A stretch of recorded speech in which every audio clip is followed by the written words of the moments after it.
Hello students, my name is Neeraj और आज मैं आया हूँ आपको चैप्टर 13 क्लास 12 की प्रोबेबिलिटी जो है कराने के लिए आया हूँ मैं। और मेरे कई टाइम पहले मैंने करीबन 30 डेज बिफोर मैंने प्रोबेबिलिटीज़ की वीडियोस डाली थी, जिसमें मैंने 13.1 और 13.2 बहुत स्लो वे में कराया था ताकि बच्चों को अच्छे समझ में आए। ठीक है, और बच्चों की बहुत डिमांड हो रही थी कि सर थर्ड एक्सरसाइज भी करा दीजिए, तो मैं आज थर्ड एक्सरसाइज भी कराने जा रहा हूँ। इसको भी मैं आराम से कराऊंगा, एक एक क्वेश्चन कराऊंगा। ठीक है, तो इस एक्सरसाइज में हमारा जो एक टॉपिक है वो है बाइस थ्योरम। ठीक है ना। बेस थ्योरम में क्या है कि पहली बात है, जॉन बेस नाम के एक मैथमेटिशियन ने दिया था, और इसे हम reverse probability by using conditional probability भी कह सकते हैं, जो ये बताता है। ठीक है ना। तो इस तरह के फॉर्मूले से इसे डिनोट किया जाता है। मैंने ये एक्चुअल में थ्योरम ना एक बड़ी सिंपल सी बात है, इसमें सबसे आसान ये प्रोबेबिलिटी लगने वाली है आपको, और पेपर में आने वाला है इसका क्वेश्चन जरूर। ठीक है ना। ये इतनी बात कहता है, अगर कॉमन लैंग्वेज में कहूँ, ये बोलता है कि देखिए, हम ऐसे दो इवेंट की बात करता हूँ, दो अलग अलग इवेंट को जोड़े और फिर उनमें से किसी एक, उन दोनों में से किसी एक को उसकी प्रोबेबिलिटी निकाल, उन दोनों में से किसी एक के होने की प्रोबेबिलिटी क्या है, उसे हम कहते हैं बेस थ्योरम। उसको हमने नाम दिया। ये एक तरह का कंडीशनल प्रोबेबिलिटी भी है, मतलब एक तरह से कंडीशनल प्रोबेबिलिटी को ही बेस थ्योरम कहा जाता है, यू कैन से। ठीक है, मगर इसमें कंडीशनल प्रोबेबिलिटी का एक्चुअल मीनिंग इसमें कहाँ यूज हो रहा है कि दो अलग अलग या तीन अलग अलग इवेंट्स की प्रोबेबिलिटी को ऐड किया जाएगा और फिर उसमें से उन तीनों में से किसी एक की प्रोबेबिलिटी निकाली जाएगी। ठीक है, मतलब कॉमन सेंस है कि आपको क्या करना है, जो तीनों की प्रोबेबिलिटी है वो ऐड करके टोटल प्रोबेबिलिटी में काउंट हो जाएगी, और जो उनमें से कोई जिसकी भी बोला गया क्वेश्चन में निकालिए, तो वो हमारा एक सिंगल इवेंट्स कहलाएगा। उसको हम ऊपर मतलब न्यूमरेटर के प्लेस पे रखेंगे। ठीक है, आइए तो मैं एक क्वेश्चन कराता हूँ, इसमें एग्जांपल कराता हूँ, इसे आप नोट करिए आराम से पोस्ट करके, फिर मैं एक एग्जांपल आपके लिए क्रिएट करता हूँ। ठीक है, और शुरुआत एग्जांपल से ही करेंगे, और थोड़ी देर बाद आप कहोगे से तो बहुत सिंपल है, बस इसकी वर्डिंग जो रहेगी उसको पढ़ के समझना है कि क्या गिवन है, और फॉर्मूला की जरूरत नहीं, मैं बिना फॉर्मूले कराता हूँ इस क्वेश्चंस को। ठीक है, तो ये जरूरी नहीं है आप एग्जाम में इस फॉर्मूले को कोड करें, लिखे, कोई जरूरत नहीं इसकी। ठीक है, आइए मान के चलिए दो बैग है हमारे पास। ठीक है, इसमें 5 रेड और 3 ग्रीन है, इसमें 4 रेड और 8 ग्रीन है। ठीक है, अब हमें क्या करना है, बिना देखे मतलब रैंडमली आपको एक बैग बैग लेना है, बिना देखे मतलब ऐसे करके आपको एक बैग लेना है दोनों में से, और उसमें आपको बॉल निकालनी है। ठीक है, और एक मिनट जरा, मैं जरा सी देर पॉज लेना चाहूंगा।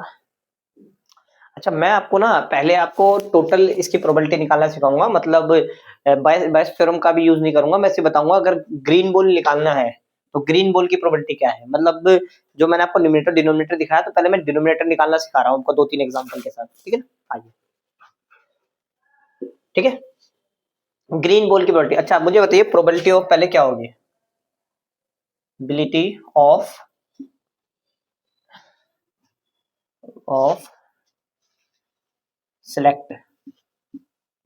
Selecting of bag.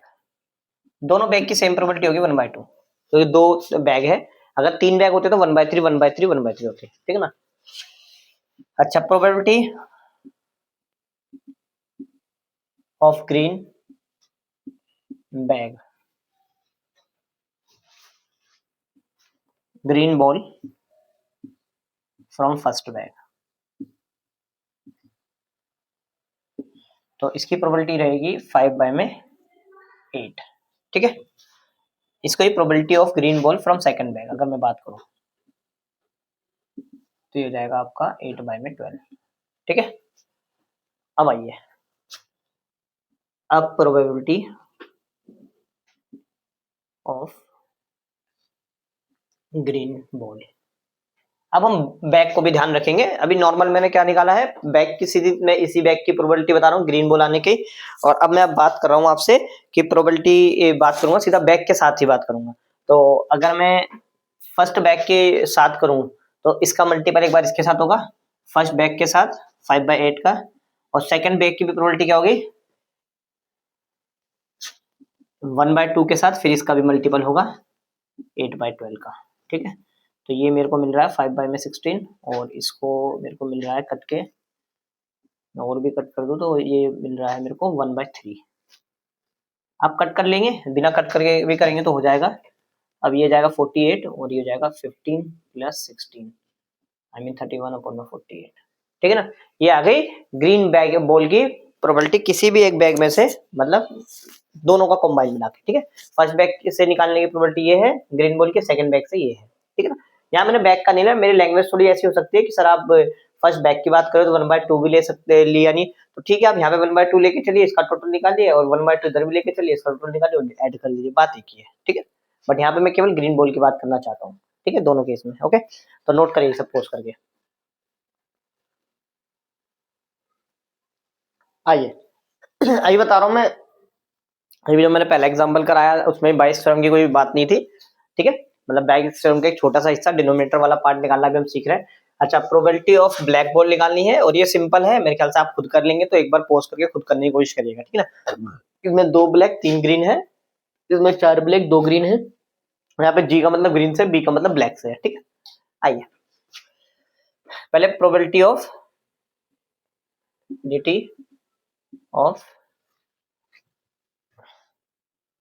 Selecting one bag, मतलब किसी भी एक बैग को सिलेक्ट करने की प्रोबेबिलिटी क्या है, 1/3, 3 है इसलिए। ठीक है, आइए प्रोबेबिलिटी ऑफ ब्लैक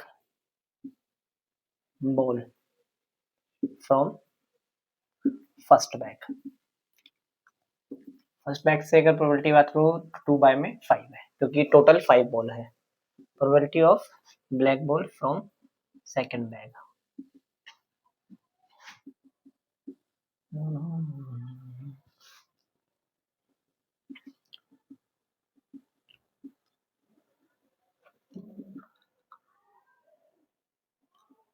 ठीक है। आइए अब इकट्ठा निकाल देते हैं।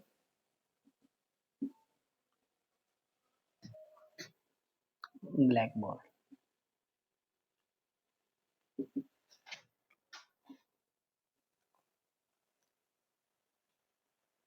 तो आप सबका 1/3 से मल्टीपल हो जाएगा और ऐड कर देंगे हमसे। ठीक है,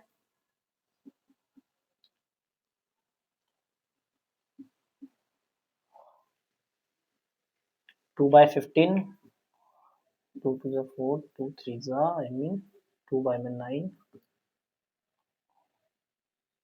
ठीक है, अब इसका फैक्टर जो है मेरे ख्याल से आने वाला है, और उसका जो एलसीएम है 45 आएगा।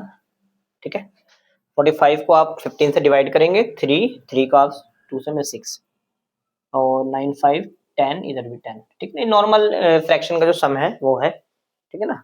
अब बहुत ज्यादा डीप में फ्रैक्शन के सम कहीं से कैसे ही बता दूं आपको। ठीक है, 26/45 नोट कर लीजिए इसको पोस्ट करके, और इस साइन का मतलब पता ही है आपको, जो ऊपर लिखा है वही नीचे है। ठीक है, ये फर्स्ट बैग से था, सेकंड या थर्ड। फर्स्ट बैग में 2 में से टोटल 5 हो गया, और ब्लैक की क्या है 5/4/6 हो गया, टोटल 6 बॉल है, और इसमें 2/3 तो लिख रखा है मैंने। ठीक है, तो आप इसे नोट कर लीजिए पोस्ट करके फटाफट, मैं आगे का सम जो है एक बनाता हूँ आपके लिए। ठीक है, तो स्टूडेंट्स एक एग्जांपल मैंने और तैयार करा है आपके लिए, इसको आप नोट करिए, जिसमें आपको यहाँ ब्लू बॉल है, बी का मतलब ब्लू बॉल से है, ब्लैक से नहीं है। ठीक है, और प्रोबेबिलिटी निकालनी है आपको ब्लू बॉल की, तो 8/15 आंसर आएगा इसका, आप खुद करके देखिएगा। ठीक है, और अगर आंसर नहीं आता है, कोई प्रॉब्लम हो तो आप मुझे मैसेज करके बताइएगा। ठीक है, कमेंट बॉक्स में। चलिए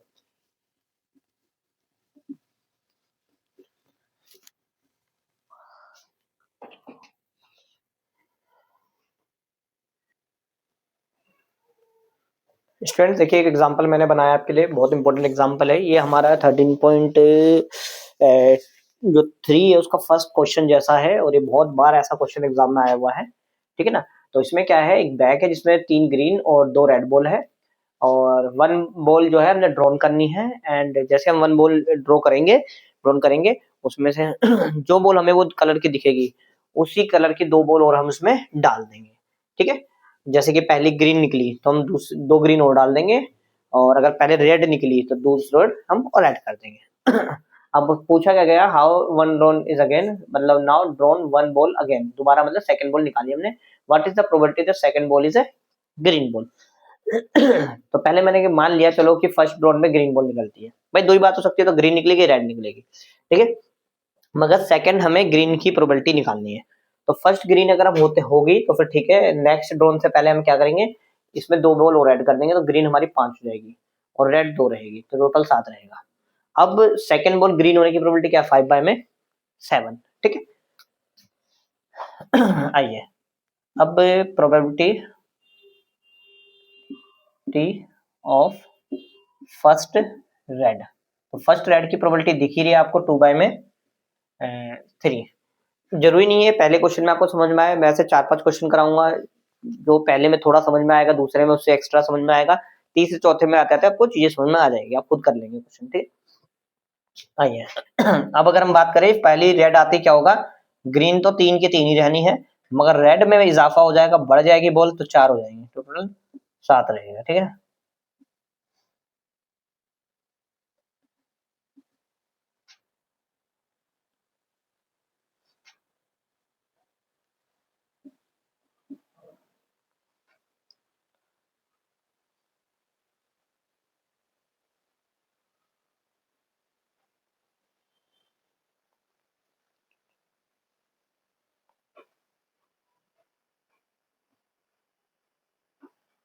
तो ये हो जाएगा 3 बाय में 7।